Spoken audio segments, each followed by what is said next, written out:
பேரன்பு serial September 7 எபிசோடில் என்ன நடக்கலாம் அப்படிங்கிறத ரிவ்யூவாக பார்க்கலாங்க.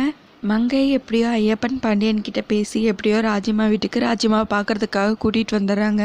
அவருக்குள்ளேயும் வருத்தங்கள் இருந்தாலும் அதை எப்படியோ மங்கை பேசி சமாளித்து ராஜிமாவோட நல்ல மனசை புரிய வைக்கிறாங்க. இன்னொரு பக்கம் பார்த்தீங்கன்னா சண்மதி கல்யாணத்தில் பிரச்சனை வர்றதுக்கு காரணமாக இருந்த அந்த மேடமோட ஆசிரமத்துக்கு வந்திருக்காங்க. அவங்க ராஜிமாவோட நல்ல மனசை பற்றி சண்மதிக்கு எடுத்து புரிய வைக்கலாம் அப்படின்னு சொல்லிட்டு இருக்காங்க. தெரிஞ்சோ தெரியாமலோ உன் கல்யாணத்தில் இவ்வளோ குழப்பம் நடக்கிறதுக்கு நானும் ஒரு காரணமாயிட்டேன். ஒருவேளை நான் அன்னைக்கு குழந்தைங்கள கூட்டிகிட்டு வராமல் இருந்திருந்தா நீ நல்லபடியாக கல்யாணமாகி அந்த வீட்டில் சந்தோஷமாக இருந்திருப்பியோ என்னமோ அப்படின்னு அந்த மேடம் சொல்லிட்டுருக்க. இங்கே பாருங்கள், நீங்கள் வருத்தப்படுறதுக்கு நீங்கள் எந்த ஒரு தப்பும் செய்யலை. உண்மையை சொல்லணுன்னா அப்படி ஒரு குடும்பத்தில் மாட்டிக்க இருந்த என்ன நீங்கள் தான் காப்பாற்றிருக்கீங்க. நீங்கள் கல்யாணத்துக்கு வரலைன்னா கூட என்னைக்காவது ஒரு நாள் எனக்கு இந்த உண்மையெல்லாம் தெரிஞ்சிருக்க தானே போகுது. அது சீக்கிரமாக தெரிஞ்சதில் எனக்கு சந்தோஷந்தான். அந்த அம்மாவும் பையனும் சேர்ந்து நடித்து எப்படியெல்லாம் என்னை ஏமாற்றிருக்காங்க அப்படின்னு சண்மதி சொல்லிகிட்ருக்க.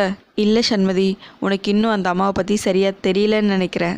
அதனால தான் நீ இப்படியெல்லாம் பேசிகிட்டு இருக்க அப்படின்னு அந்த மேடம் சொல்லி, உன்னை அந்த அம்மா வீட்டு மருமகள் ஆக்கிக்கணுங்கிற வழி வேணா தப்பாக இருக்கலாம், ஆனால் அவங்களோட நோக்கம் தப்பானது கிடையாது சண்மதி.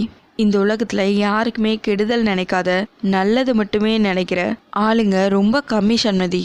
அதில் அந்த ராஜிமாவும் ஒருத்தவங்க. இத்தனை வருஷம் அவங்க சம்பாதிச்ச பணத்திலிருந்து எத்தனையோ தான தர்மங்கள் எல்லாம் பண்ணியிருக்காங்க. இப்போ நீங்கள் வந்திருக்கியே இந்த ஆசிரமம், திருச்சியில் இருக்கிற எங்களோட ஆசிரமம், இதோட மொத்த நிர்வாகத்தையும் குழந்தைங்களோட படிப்பு செலவு எல்லாத்தையுமே ராஜிமா தான் பார்த்துக்கிறாங்க.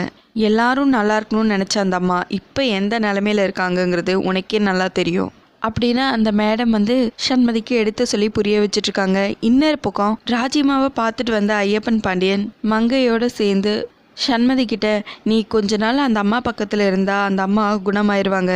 அந்த அம்மா பண்ண தப்பை எல்லாம் மன்னிச்சிரு. அந்த அம்மாவை கூடவே இருந்து கொஞ்ச நாள் பார்த்துக்கோ சண்மதி அப்படின்னு ஐயப்பன் பாண்டியன் சொல்ல, எப்படிப்பா அவங்க பண்ண எல்லாத்தையும் மறந்துட்டு நான் போய் அவங்க கூட இருப்பேன் அப்படின்னு சொல்லி கேட்டுட்ருக்காங்க. இன்னொரு பக்கம் ராஜிமாக்கு கனவுல வானதி ரொம்ப அன்பாக கவனிச்சுக்கிற மாதிரி அப்படியே ஞாபகம் வந்துட்டுருக்கு. டக்குன்னு ராஜிமா எந்திரிச்சு அப்படியே கத்துறாங்க. அதுக்கப்புறம் அவங்க கனவுல வந்த மாதிரியே சண்மதி ராஜிமாவோட வீட்டுக்கு வராங்க. அந்த இடத்துல ராஜிமா ரொம்பவே சந்தோஷத்தோட இருக்காங்க. இதோட ப்ரோமோ முடிச்சிருக்காங்க. உங்களுக்கு இந்த வீடியோ பிடிச்சிருந்தா லைக் பண்ணுங்கள், ஷேர் பண்ணுங்கள், கமெண்ட் பண்ணுங்கள், அப்படியே சப்ஸ்கிரைப் பண்ணுங்கள். தேங்க்யூ.